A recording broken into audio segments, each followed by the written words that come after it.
Vermont, the Green Mountain State, is almost synonymous with forests and woodlands. The verdant mountains and ridgelines go a long way towards helping form the state's identity and a sense of itself, along with dairy farms, maple syrup, ski resorts, and a few other things. But the overwhelming majority of land in Vermont is forests, and much of it is relatively new growth. Preserving it and nurturing its health so it remains a source of outdoor recreational opportunities, for logging opportunities and a source of timber and wood products and wood chips, along with preserving its scenic beauty and maintaining it as an important carbon sink to absorb carbon emissions as the struggle with climate change becomes more pressing, was the topic of a recent discussion held at the Park House at the Manchester Recreation Park, organized by the Bennington County Regional Commission.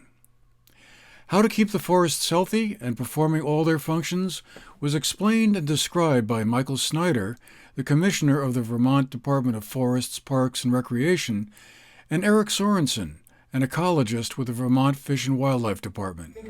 I think the forest economy is a value chain. Think of it as starting with the forest and then forest landowners.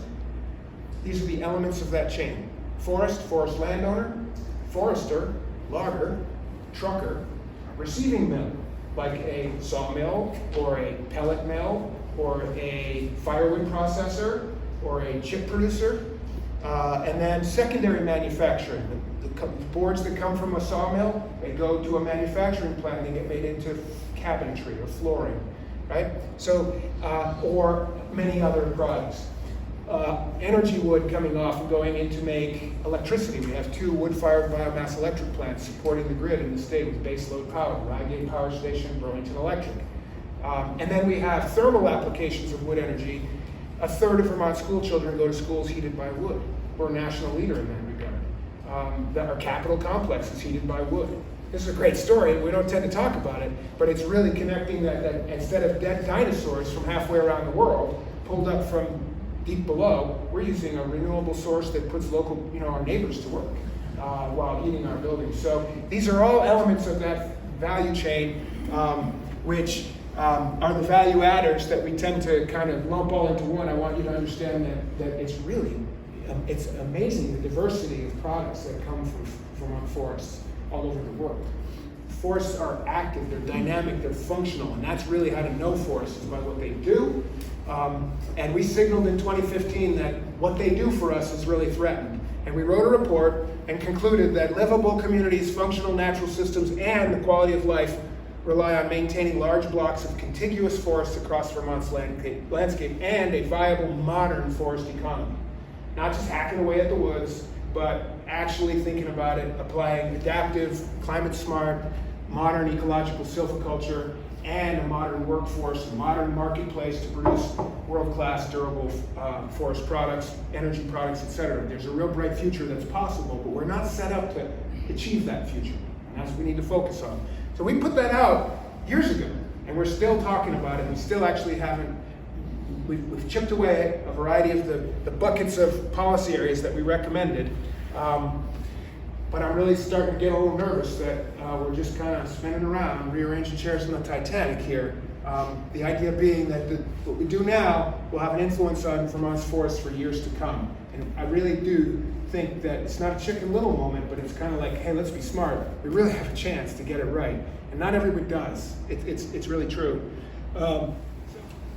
Just look through those. Mike's mentioned all of these.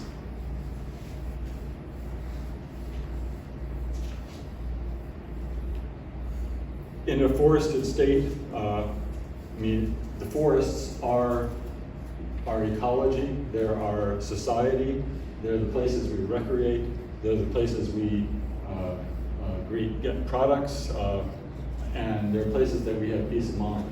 So they range across the spectrum of features. I wanted to show just sort of sorry that this ends in Canada, it doesn't include Canada, but I wanted to just show you sort of a snapshot of what forests look like in our area. And for this, in the next 3 slides, the colors just indicate areas of forests or any other natural cover. So you can see the Finger Lakes are in there and Lake Champlain are there too. But these are chunks of forest and other natural habitat that are over 20 acres. And I'm just going to go up in size, and I want you to just look at the pattern of change. So over 500 acres, you can see there's not much left in the Champlain Valley. And most of northern New York disappears other than the Finger Lakes. There's over 2,000 acres, and the Adirondacks, what's this? Is that the Catskills? Where are we? No, Catskills are here, aren't they? Yeah, Allegheny. Allegheny, thanks, and these are those cool ridges in Pennsylvania and northern Maine. And then if you go over 5,000 acres, we're down to, and this isn't the forest, that's the Quabbin Reservoir. So you get a picture of what's left.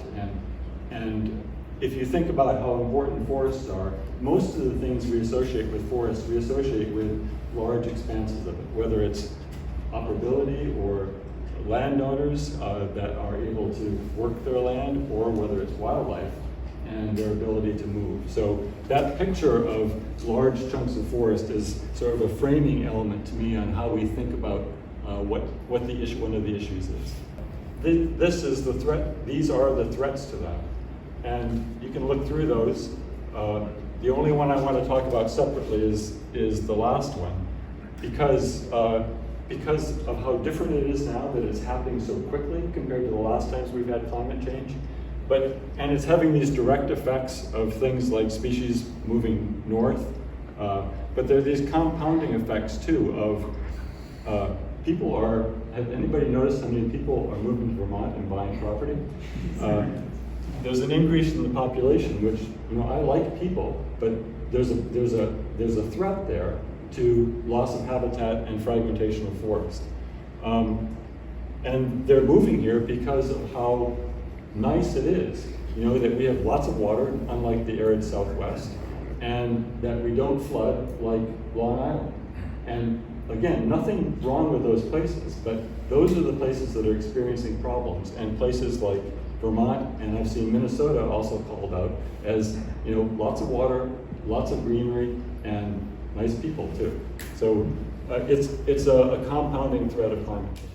For a deeper dive into some of the issues involving Vermont forests, GNAT made a video recording of the entire presentation, and you can find it on one of our TV channels or on our website at gnat-tv.org.